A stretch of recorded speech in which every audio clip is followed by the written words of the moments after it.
안녕하세요. 한별쌤입니다.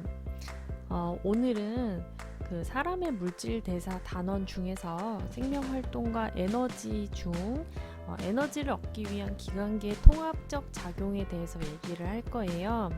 네, 저번 시간에 이제 수업 시간에 이 기관계의 통합적 작용과 관련해서 영양소를 소화하는 작용에 대해서는 수업을 했고요.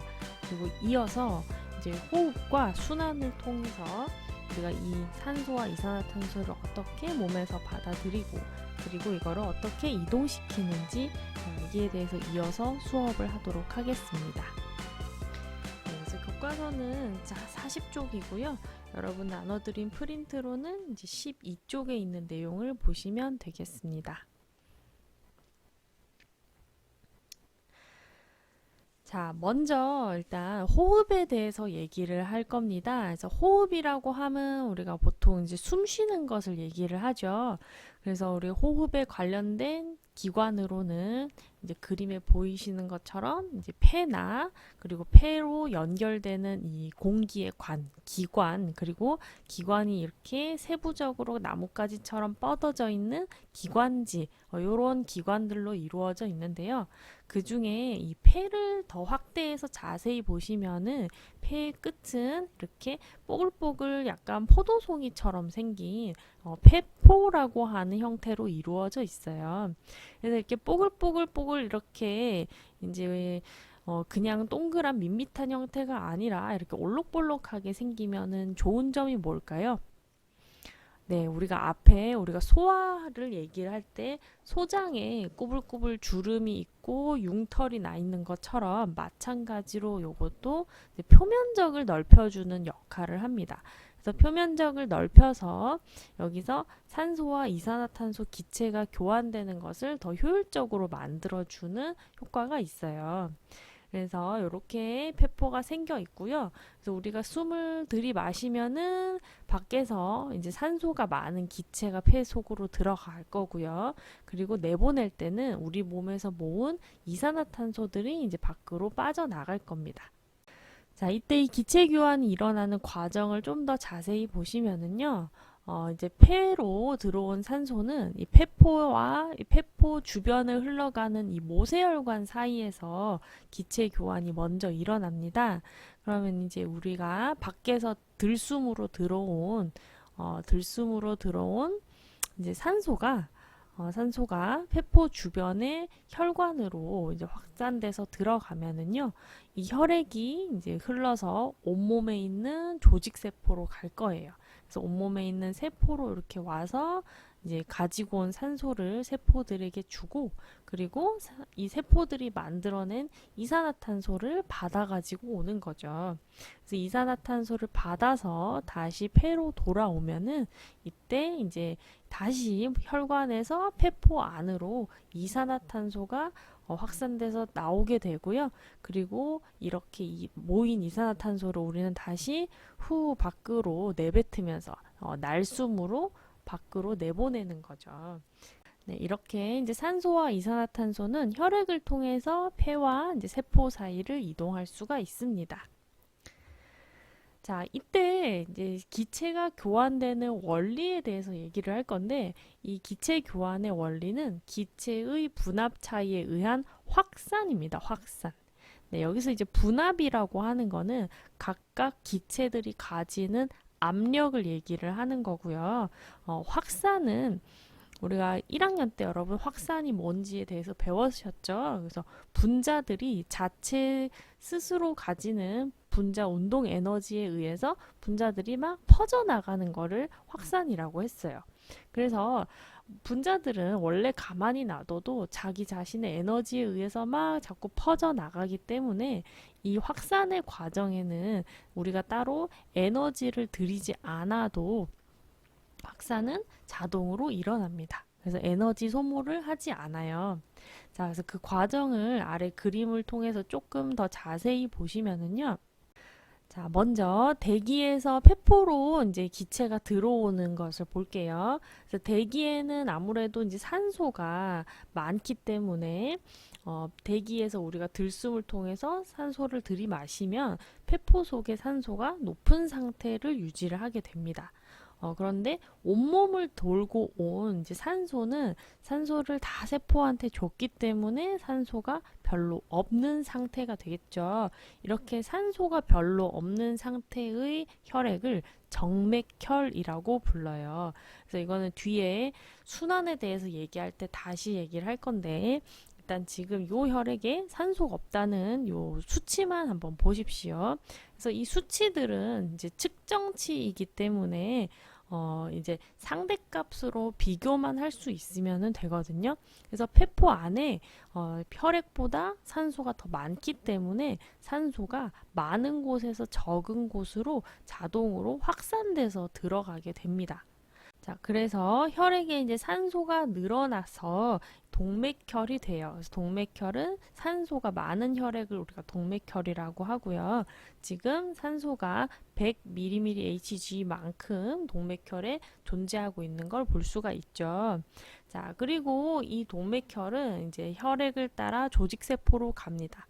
그래서 조직세포는 지속적으로 계속 세포호흡을 통해 에너지를 만들어내고 있죠. 그래서 계속 산소를 소비하고 이산화탄소를 계속 생산해낼 거예요. 그래서 산소는 항상 세포에서 농도가, 그러니까 압력이 되게 낮은 상태를 유지하고 있습니다.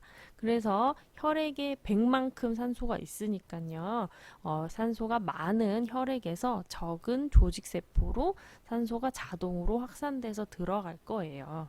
그러면 이제 산소가 또 적어져서 다시 이제 정맥혈의 상태가 되는 겁니다. 그래서 이런 식으로 산소가 이동을 하고요. 이산화탄소의 경우에는 똑같은 원리이지만 이제 반대 방향으로 이동한다고 보시면 됩니다.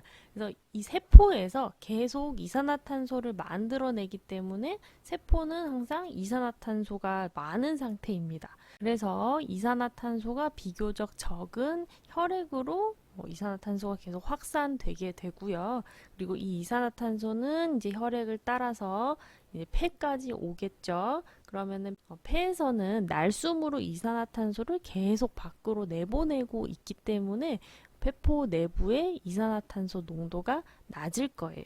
그래서 비교적 이산화탄소가 높은 이 정맥혈에서 폐포로 이산화탄소가 계속 확산돼서 빠져나가는 겁니다. 네, 그리고 이렇게 이산화탄소가 적어진 혈액은 다시 조직세포로 가겠죠. 네, 이렇게 산소와 이산화탄소가 분압차에 의한 확산, 그러니까 사실은 농도라고 보셔도 되거든요. 여튼 농도 차이에 의한 확산으로 교환이 되는데, 자, 물론 혈액을 순환시키거나 우리가 숨을 쉬기 위해서 횡격막 수축하고 늑골 들고 갈비뼈 이렇게 움직이고 하는 데는 에너지가 당연히 듭니다. 하지만 우리가 각각의 이 장소에서 기체들이 이동하는 데에는 에너지를 소모하지 않는 확산에 의해서 기체가 교환된다는 점을 알아두시면 되고요. 그리고 이 그림에 외호흡, 내호흡이라고 나와 있는 것은요. 이 외호흡은 이 폐포에서 일어나는 기체 교환을 외호흡이라고 하고, 조직세포에서 일어나는 기체 교환은 내호흡이라고 합니다. 그래서 우리가 일반적으로 호흡이라고 하면 그냥 숨 쉬는 것만 생각하기 쉬운데, 요거를 구분해서 이제 기체 교환의 측면에서 폐포에서 기체 교환이 일어나는 것을 외호흡, 외부와 기체 교환한다, 이렇게 생각하시면 되겠죠. 그리고 내부에 세포들과 기체 교환하는 것은 내호흡이라고 한다. 이렇게 용어 그림에 있는 거 확인하고 넘어가도록 하겠습니다. 자, 그러면 이렇게 호흡을 통해서 들이마신 산소를 어떻게 이동시키느냐? 자, 그래서 이 다음은 이제 순환계에 대한 내용입니다. 우리가 전 시간에 얘기했던 이제 소화작용을 통해서 영양분을 열심히 흡수를 했고요. 그리고 방금 얘기했던 호흡을 통해 산소를 열심히 우리 몸속으로 들여보냈습니다. 그러면 이것을 각각의 세포로 이동시켜 주는 것은 누구냐? 바로 순환계입니다. 순환계. 자, 순환계에서 이제 영양소와 산소가 어떻게 이동하는지를 좀 자세히 볼 건데, 일단 영양소는요, 혈액의 혈장에 의해서 이동이 됩니다. 여기서 이제 혈장이라 함은 혈액의 액체 성분을 혈장이라고 해요. 그래서 우리 혈액은 액체인 물을 기본 바탕으로 해서 안에 이제 적혈구, 백혈구, 혈소판 이런 다양한 성분들이 포함이 돼 있죠. 그래서 그 중에 이 액체 성분을 혈장이라고 해요. 그래서 앞에 소화하고 나온 산물인 뭐 포도당이나 아미노산 이런 영양소들은 대부분 이제 혈장에 녹아서 이동을 하게 돼 있어요. 하지만 이제 산소는 누가 이동을 시켜주느냐? 여러분이 잘 아실 텐데 혈액에 있는 이제 적혈구가 주로 이동을 시켜주고요. 그리고 정확하게는 적혈구 내부에 있는 헤모글로빈이라고 하는 단백질이 이동을 시켜줍니다. 자, 여기서 헤모글로빈의 구조를 좀 자세히 보시면은요. 헤모글로빈은 적혈구 내부에 들어있는 단백질이에요. 그래서 보면은 지금 그림에 뭔가 꾸불꾸불 뭐가 접혀 있는 형태로 되어 있는데 이 접혀 있는 것들은 다 폴리펩타이드 사슬이고요. 여기 중심에 보시면 동그랗게 표시된 부분들이 있죠. 바로 이 부분에 철 분자를 중심으로 한 햄이라고 하는 분자가 있어서요. 얘네들이 바로 산소와 결합을 합니다. 그래서 우리가 왜 철분이 모자라면 빈혈이 일어난다고 하죠. 그래서 바로 이 헤모글로빈의 주요 성분이 이 철이기 때문입니다. 그래서 보시면은 그림에 이 철이 있는 분자 구조가 하나, 둘, 셋, 넷, 네 개가 있잖아요. 그래서 헤모글로빈 하나는 산소 4개 분자하고 결합을 할 수 있어요. 그래서 여기 분자식으로 나타내 있는 부분을 보시면 이제 HB라고 해놓은 요 약자가 이제 헤모글로빈이고요. 산소 4분자와 결합해서 산소와 결합한 헤모글로빈이다라는 표시로 이렇게 나타낸 것을 볼 수 있습니다. 자, 그러면은 산소와 헤모글로빈 어디서 결합할까요? 네, 바로 이제 산소를 공급받는 폐에서 결합을 하겠죠. 그래서 폐의 폐포에서 외부에서 산소가 막 확산돼서 들어오면은 적혈구 내부에 있는 헤모글로빈과 이제 산소가 결합하고요. 그리고 이 산소 헤모글로빈을 가진 적혈구가 혈액을 따라서 이제 조직세포로 이동하면은 조직세포에서는 세포가 산소 농도가 더 낮기 때문에 산소가 확산돼서 자동으로 헤모글로빈에서 떨어져 나와서 세포로 이동을 하게 되어 있어요. 그래서 조직세포에서 이 산소가 떨어져 나오는 것을 산소가 해리된다. 이렇게 얘기를 합니다. 자, 이렇게 영양소와 산소는 이제 혈액을 따라서 이동을 하게 돼 있는데 이 혈액이 순환하게 해주는 원동력은 바로 심장에게서 오죠. 그래서 심장 박동에 의해서 온 몸에 이 영양소와 산소를 공급할 수 있는데 이 혈액의 순환은 다시 폐순환과 체순환 이렇게 두 가지 경로로 구분을 할 수 있어요. 그래서 이 폐순환은 말 그대로 폐를 순환하는 경로를 얘기하고요. 체순환은 온몸을 순환하는 경로를 말합니다. 그래서 폐순환은 폐에서 하는 일이 호흡, 숨 쉬는 거잖아요. 그래서 산소를 공급받고 이산화탄소는 내보내는 이런 경로고요. 그리고 온몸의 조직세포에 갔을 때는 세포에 산소와 영양분을 공급하고 그리고 세포가 생성해낸 노폐물과 이산화탄소는 받아오는 이런 경로가 체순환이에요. 자, 그래서 이 순환 경로를 좀 자세히 보기에 앞서서 이렇게 순환계에 속하는 기관인 혈관과 심장에 대해서 좀 간단하게 보려고 합니다. 네, 일단 여기 그림에 보시면 이제 혈관이 나와 있는데 혈관은 크게 동맥, 정맥, 모세혈관 세 가지로 구분을 할 수 있고요. 동맥은 심장에서 나오는 혈액이 흘러가는 혈관이 동맥입니다. 그래서 심장이 열심히 이렇게 펌프질을 해가지고 내보낸 혈액을 바로 받아내야 되기 때문에 그 심장의 그 혈압, 높은 혈압을 견디려면은 이 혈관벽이 두꺼워야 되겠죠. 그래서 다른 혈관들보다 동맥은 혈관벽이 되게 두꺼운 근육질로 되어 있습니다. 그리고 이제 정맥은 반대로 동맥과 모세혈관을 모두 거쳐서 이제 심장으로 들어가는 혈관이 정맥이에요. 그래서 이제 심장에서부터 혈액이 다 돌고 왔기 때문에 혈압이 되게 낮습니다.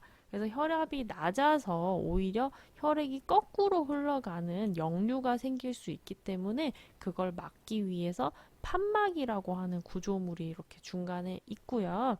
그리고 두께가 동맥보다는 얇은 거를 볼 수가 있죠. 자, 그리고 모세혈관은 이제 실제 조직세포에서 이렇게 물질 교환이 일어나는 장소입니다.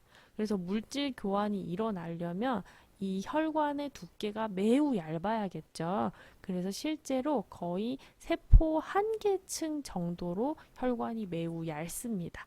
그래서 이렇게 세 가지 혈관으로 이루어져 있고요. 자, 그다음 이 혈액 순환의 원동력을 제공하는 이제 심장에 대해서 보겠습니다. 여러분들이 중학교 때 이제 배웠던 내용들이 있기 때문에 간단하게만 볼게요. 자, 심장은 일단 두 개의 심방과 두 개의 심실로 이루어져 있죠. 그래서 좌우로 구분해서 우심방, 좌심방, 우심실, 좌심실 이렇게 네 가지의 공간으로 되어 있고요. 그리고 심방과 심실을 비교를 해보시면은 심방보다 심실의 벽 두께가 훨씬 이렇게 두꺼운 것을 볼 수 있습니다. 그 이유는 심실이 바로 이제 열심히 수축을 해가지고 심장 밖으로 혈액이 나가는 장소이기 때문입니다. 심방은 혈액이 들어오는 곳이고요. 심장으로 들어오는 곳이고 심실은 이제 심장이 수축해서 혈액을 밖으로 내보내는 장소예요.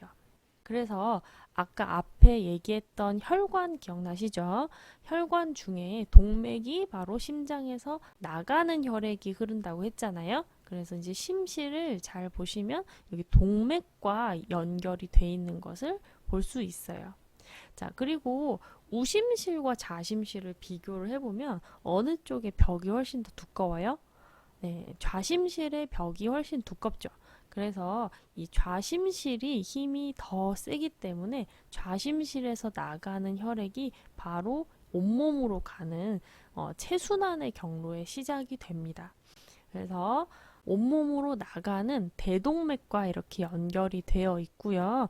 우심실은 폐로 가는 폐동맥과 연결이 되어 있는 것을 볼 수가 있습니다. 네, 그리고 그 외에도 각각 심방과 심실 사이 그리고 심실과 동맥 사이에는 이렇게 마찬가지로 판막이 있어서 혈액이 역류하는 것을 막아주는 역할을 해요. 자, 여기 이 심장 그림은 조금 복잡해 보이니까 좀 간단하게 이거를 모식화해서 나타낸 것이 여러분 프린트에 있는 요 그림입니다. 자, 폐순환과 체순환으로 구분할 수 있다고 했는데 이제 체순환을 먼저 얘기를 좀 해볼게요. 자, 체순환의 시작은 여기 아까 봤던 가장 두꺼운 벽을 가지고 있던 좌심실에서부터 출발입니다. 그래서 좌심실이 강력한 힘으로 혈액을 뿜어내면은 좌심실에서 이어져서 나오는 혈관, 그러니까 대동맥입니다. 그래서 심장에서 나오는 혈관은 동맥이라고 했죠. 그래서 이제 온몸으로 가는 큰 동맥이어서 이제 대동맥이고요. 대동맥을 따라 온몸으로 가서 온몸의 모세혈관에서 조직세포에게 이제 산소와 영양소를 공급해주고 이산화탄소와 노폐물을 받아올 겁니다. 자, 그리고 이제 심장으로 다시 돌아가는데 심장으로 돌아가는 혈관은 정맥이죠. 근데 온몸을 돌아서 들어가는 가장 큰 정맥이기 때문에 대정맥이고요. 대정맥은 우심방으로 들어갑니다. 예, 그래서 지금 혈액을 보시면 색깔이 빨간색, 파란색 이렇게 표시가 돼 있는데 좌심실에서 나온 혈액은 빨갛죠. 얘네들은 아직 산소를 많이 가지고 있기 때문이고요. 그래서 온몸을 돌고 나면은 몸에 산소를 다 주고 오기 때문에 산소가 되게 적은 상태가 돼서 지금 얘는 파란색으로 표시가 되어 있어요. 그래서 우리가 앞에 호흡에 대해서 얘기를 할 때 산소가 많은 혈액은 동맥혈, 그리고 산소가 적은 혈액은 정맥혈이라고 한다고 했죠. 그래서 여러분 여기서 이제 주의해야 될 점이 동맥에 흐른다고 동맥혈이 아니고 산소가 많으냐 적으냐 이걸 가지고 동맥혈, 정맥혈을 따진다는 거. 그래서 산소가 많으면 동맥혈, 산소가 적으면 정맥혈입니다. 그래서 여기 파란색으로 표시된 부분이 정맥혈이고요. 그래서 온몸을 돌아 산소를 다 주고 이제 산소를 잃은 정맥혈이 우심방으로 들어왔어요. 그러면은 얘는 다시 산소를 받으러 가야 되죠. 그래서 산소를 공급받을 수 있는 곳이 어디예요? 네, 바로 폐가 되겠습니다. 그래서 폐로 가는 경로가 폐순환 경로고요. 폐순환 경로는 우심실에서부터 이제 출발하는 거예요. 그래서 우심실에서 역시 심장 수축해가지고 이제 폐로 혈액이 출발을 하는데 역시 심장에서 나오는 혈관이기 때문에 동맥이라고 하고 다만 폐로 가는 동맥이기 때문에 폐동맥이라고 합니다. 그래서 폐동맥을 거쳐 이제 폐에 가면은 아까 앞에 봤던 그 폐포에서 산소를 이렇게 공급받고요. 그 다음에 이산화탄소는 확산돼서 밖으로 나가겠죠. 그래서 다시 산소가 많은 동맥혈이 되어서 폐 정맥을 따라 그래서 심장으로 다시 돌아가는 혈관이니까 정맥이죠. 그래서 폐에서 심장으로 돌아간다. 폐정맥. 그래서 폐정맥을 따라 좌심방으로 가게 됩니다. 그러면 좌심방의 혈액이 다시 좌심실로 이동해서 우리 온몸을 돌게 되는 체순환을 다시 시작하는 거죠. 그래서 이렇게 체순환과 폐순환을 반복하면서 우리 몸에 산소와 영양분, 이산화탄소, 노폐물을 운반시켜주는 역할을 하는 게 바로 이 순환계입니다. 자, 그래서 이 체순환과 폐순환을 다시 정리를 좀 해보면은요. 체순환은 이제 좌심실에서 출발해서 대동맥을 거쳐 온몸의 모세혈관에서 산소와 영양분을 공급하고 노폐물과 이산화탄소를 받아서 그리고 대정맥을 통해 다시 심장, 우심방으로 돌아오는 경로고요. 그리고 폐순환은 이 우심방의 혈액이 우심실로 이동한 다음에 다시 이제 심장의 힘을 받아 폐로 가서 산소를 다시 받아오는 그런 경로입니다. 그래서 폐로 가는 동맥, 폐 동맥을 거쳐 폐로 들어가고 그리고 여기서 이제 산소를 받아서 폐 정맥을 거쳐 다시 심장으로 이렇게 돌아오게 돼 있습니다. 그래서 좌심방으로 돌아온 혈액은 이제 다시 폐에서 산소를 많이 받아왔기 때문에 다시 이제 좌심실에서 출발하는 체순환의 경로를 통해 온몸에 산소를 공급할 수가 있겠죠. 이때 이제 폐에서 산소를 공급받기 때문에 폐 이후에 폐정맥, 좌심방, 좌심실, 대동맥까지는 혈액에 산소가 되게 많은 동맥혈이 흐릅니다. 그리고 온몸에서 산소를 다시 공급하면서 잃어버리기 때문에 그 이후에 폐에 다시 가서 산소를 공급받기 전까지 그러니까 대정맥, 우심방, 우심실, 폐동맥을 흘러가는 요 구간에서는 산소가 되게 적은 정맥혈이 흐르게 돼요. 그래서 산소가 어디에 많고 적은지 여러분 구분하실 수 있으시겠죠? 자, 우리가 저번 시간에 배웠던 영양소의 소화와 그리고 이번 시간에 배운 호흡은 지금 본 순환계에 의해서 다 연결이 되어 있습니다. 그래서 영양소를 열심히 소화하고 흡수해도 이것을 다른 세포들로 운반하지 못한다면 아무 소용이 없겠죠. 그래서 이런 운반을 해주는 역할을 하는 것이 바로 이 혈액, 순환계인 거고요. 그리고 호흡해서 들여온 산소 역시 순환계가 이것을 이동시켜주고 운반시켜주지 않으면 아무 소용이 없습니다. 그래서 이렇게 각각의 기관들은 다 같이 함께 작용해야 우리 생명체를 유지하는데 제 역할을 할 수가 있어요. 자, 그러면 이제 뭐가 남았느냐? 바로 이제 배설계에 대한 내용이 남았습니다. 예, 그래서 만들어낸 노폐물을 배설하는 것도 참 중요하거든요. 그래서 이 배설에 대한 내용은 다음 시간에 이어서 하도록 하겠습니다. 네, 그러면 여러분 오늘 수고하셨고요. 오늘 사실 배운 내용들이 이제 여러분들이 중학교 때 했던 내용을 바탕으로 하는 거기는 한데 여러분 복습한다 이렇게 생각하시고 잘 정리해 두면은 좋을 것 같아요. 네, 그러면 진짜로 안녕.